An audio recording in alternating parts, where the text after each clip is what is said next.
질문해 주세요. 질문권을 갖고 질문. 반복적으로 매번 진행하는 겁니다. 진행하는 거예요. 예. 자, 질문하시죠. 여기는 회장님 학원이 아니에요. 정리 안 해주셔도 알아서 나국민들이 알고 자, 국민들 알아요. 저 발언 자격 없는 송석준 의원이 또 끼어들어서 지금 유상범원의 신문이 진행이 지금 방해가 되고 있습니다. 신문하시죠.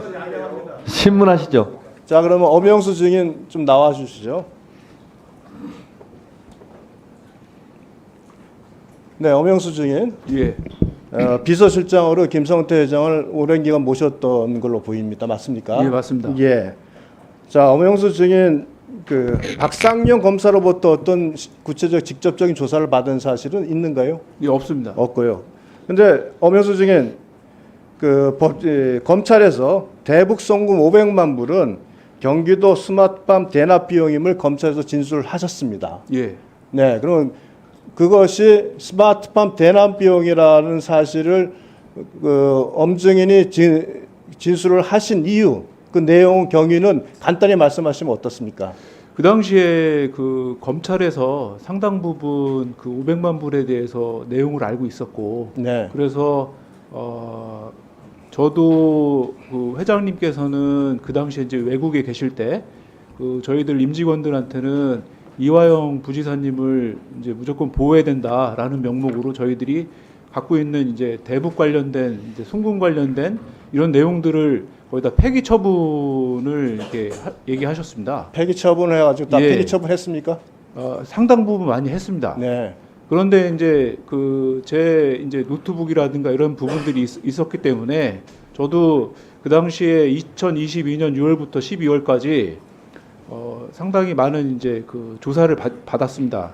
그런 와중에서도 이 부분에 대해서는 저희가 많이 좀 억울하다. 그래서 그 부분에 대해서는 검찰 진술에서 정확하게 사건 경위에 대해서 말씀드린 겁니다. 그런 그 스마트폰 대납이라고 하는 것에 대해서 예. 엄영수 증인은 김성태 회장뿐만 아니라 실제 직원들이 돈을 외환을 가져 나가서 지급한 경위, 그다음에 만난 그 김성태 회장이 경기도를 위해서 스마트폰 대납하는 과정, 이 내용은 직접 다 파악을 하고 계셨다는 얘기네요. 예, 그렇습니다. 처음에는 제가 1월 달에 대북 송금을 할 때는 잘 몰랐는데 그 뒤에 이제 그 직접적으로 회장님께 말씀을 들었기 때문에, 그리고 방용철 부회장하고 이런 분들한테 얘기를 직접 들었고, 그리고 이제 그 당시에 이제 안부수 회장도 이 관련된 부분이 있었기 때문에 제가 알고 있는 대로 진술한 겁니다. 예. 자, 재판정에서 증인으로 출석해서 증언을 했을 때도 그 내용에 대해서 상세히 증언을 하셨습니까? 예, 제가 아는 대로 다 증언했습니다. 네. 근데 오늘 지금 이 자리에 보니 지금 그 민주당 쪽과 이화영 증인 쪽에서는 모두 김성태 회장이 회유 협박을 통해서 허위로 나를 증언하게 만들었다, 이렇게 하면서 김성태 회장을 거의 악마화시키고 아주 형편없는 인간으로 지금 몰아붙이고 있거든요. 이 점에 대한 엄영수 비서실장의 입장 말씀을 하시죠. 이번 사건이 500만 불을 대북 송금을 할 이유가 저희는 전혀 없습니다.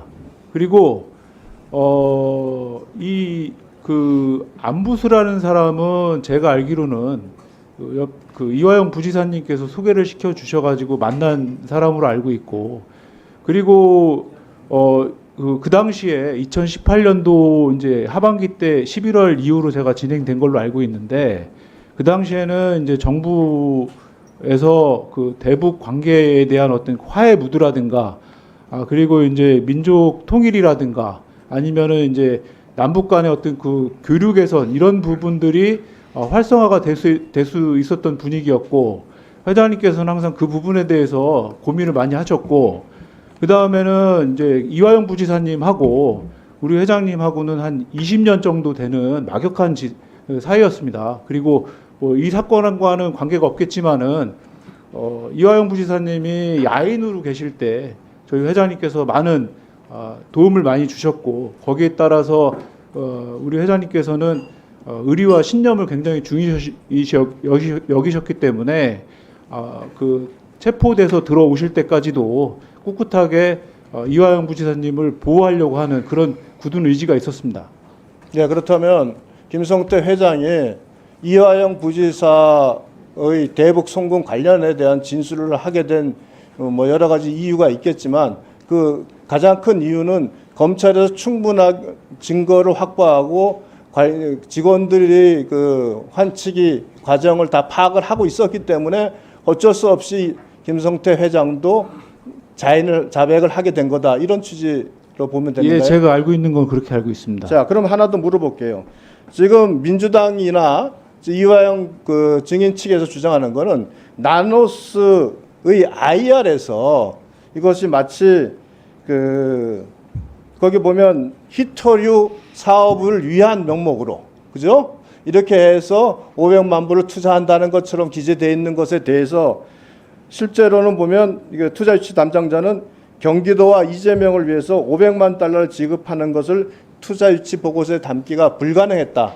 그렇기 때문에 부득이 대북 사업 그 계약금이라고 표기한 거라, 이렇게 법정에서 증언한 게 있어요. 이 내용 파악 알고 계십니까? 예, 당시 저희들이 제가 직접 그거를 이제 김영수 본부장하고 같이 작성을 했습니다. 그리고 네. 거기에 따른 이제 대북 사업 관련된 그 사업 제안서 같은 경우에 저희가 전혀 모르기 때문에 그런 부분들 역시 이화영 부지사님을 통해서 방영철 부회장한테 자료를 받아가지고 그런 점들을 참조를 해서 작성을 하게 된 것이고, 당시에 이제 그 유력 정치인인 이재명 지사님과 이화영 부지사님에 대해서는 철저하게 저희들이 보호를 해야 된다, 그런 말씀이 있으셨기 때문에 그런 점은 철저하게 저희가 가렸던 것입니다. 그러니까 그게 이렇게 이제 숨긴 것은 결국 이화영 부지사를 보호해야 된다는 차원에서 그것을 히토류 계약금으로 얘기한 거다, 이런 얘기네요. 예, 그렇습니다. 자, 근데 나노스 IR 작성 후에 쌍방울이나 북측이 체결한 합의서에 보면은 사실은 구체적인 사업 조건 내용이 하나도 없어요. 예, 그죠? 예. 그럼 결국은 그것이 히토류를 채굴을 위한 계약금이라는 내용이 들어갔어야 되는데 안 들어갔어요. 결국 그것도 마찬가지로 결국 스마트팜 대납 비용이라는 것을 명백히 드러낸다라는 것이 법원의 판결의 내용입니다. 그 당시에 계약서는 예, 그렇습니다. 거기에 히토류 채굴 대가라는 그런 부분은 아예 들어가 있지 않죠. 예, 제 기억으로는 없는 것 같습니다. 네. 비서실장께서 사실은 이 분위기가 굉장히 지금 이화영 지사가 김성태의 회유에 협박에 의해서 같이 허위 진술을 한 것처럼 이런 분위기를 지켜보시면서도 용기 있게 질문하신 것에 대해서 저는 그렇게 평가합니다. 네, 수고하셨습니다. 다음은 김성환 간사님.